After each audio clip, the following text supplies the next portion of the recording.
চলুন আমি আপনাদেরকে এমন একটি জায়গাতে ঘুরিয়ে আনবো যেটি শুধু দেখার নয়, ঘোরার নয়, ভালো লাগার নয়, বরঞ্চ এখান থেকে শিক্ষার নেওয়ারও বিষয় আছে। আমি সর্বপ্রথম দেখা দেবো যে অন্য অন্য ফেরকার মাজার মোবারক কেমন, আর ওলামায়ে দেওবন্দের মাজার মোবারক কেমন। ওলামায়ে দেওবন্দের বড় বড় আকাবিরদের কবরস্থানগুলো কেমন, আর অন্য অন্য ফেরকার কবরস্থানগুলো কেমন। চলুন দেখে আসি। একটু ভালো করে বোঝার চেষ্টা করবেন, আপনারা নিজেরাই ডিসাইড করবেন যে কোনটি ভালো আর কোনটি সঠিক, কোনটি বেঠিক। যেহেতু নিজেরাই ডিসাইড করে কমেন্টে জানাবেন, আর এই চ্যানেলে যারা নতুন অবশ্যই সাবস্ক্রাইব করে যাবেন। এখন যেগুলো দেখছেন এগুলি হলো অন্য অন্য ফেরকার কবরস্থান। এখন শুরু করতে চলেছি উলামায়ে দেওবন্দের কবরস্থান।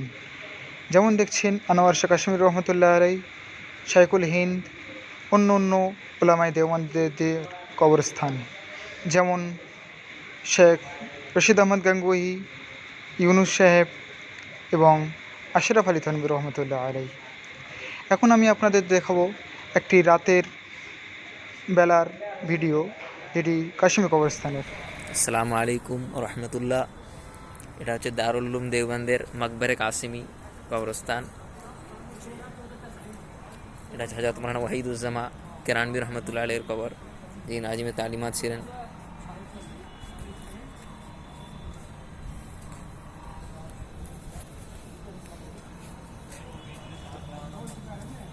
এটা হযরত মাওলানা মারবুবুর রহমান, এটা মুহতামিম ছিলেন দারুল উলুম দেওবন্দের।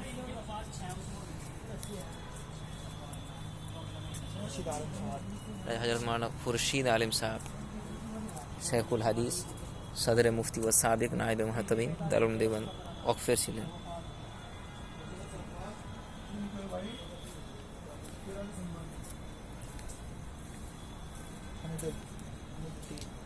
मौलाना सैयद हमीदुद्दीन साहब, शेखुल हदीस, मदरसा आलिया कलकत्ता।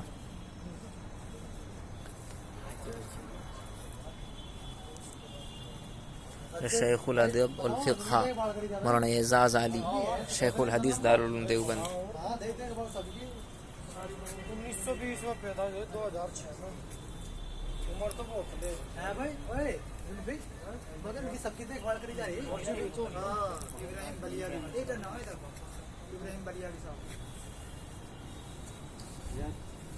अल्लामा मोहम्मद इब्राहिम बलियावी कासिम साहब का साइकुल हदीस है।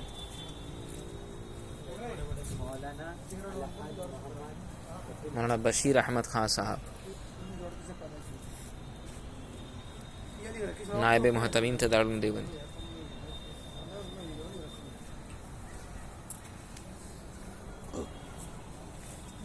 लाइट छोड़ी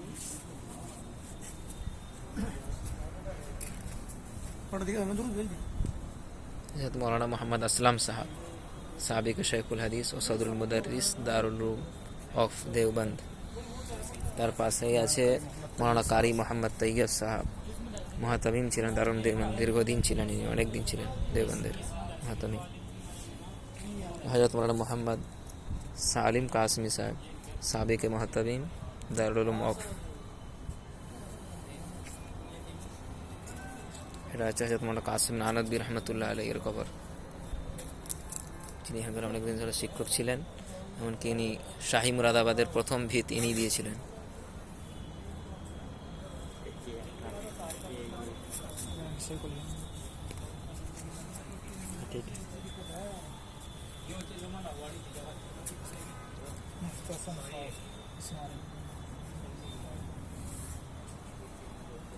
এখানে আছে শাইখুল হিন্দ হযরত মৌলানা মাহমুদ হাসান সাহেব।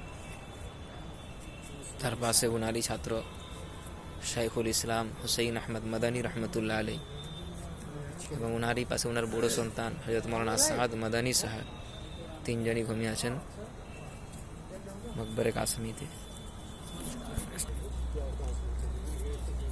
রাইসুল মুহাদ্দিসিন ও উস্তাদুল আসাদিয়া হযরত মাওলানা ওয়াহিদুল হুসাইন।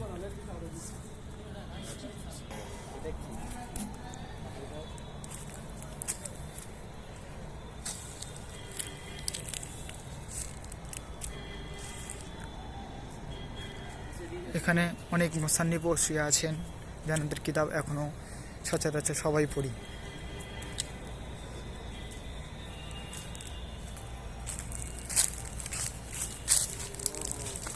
আমরা এখন কাশেমি কবরস্থানে আছি। আমরা এখন যাচ্ছি নূর আলম খলিলি এবং কামরুজ্জামান সাহাবের কবরের ধারে।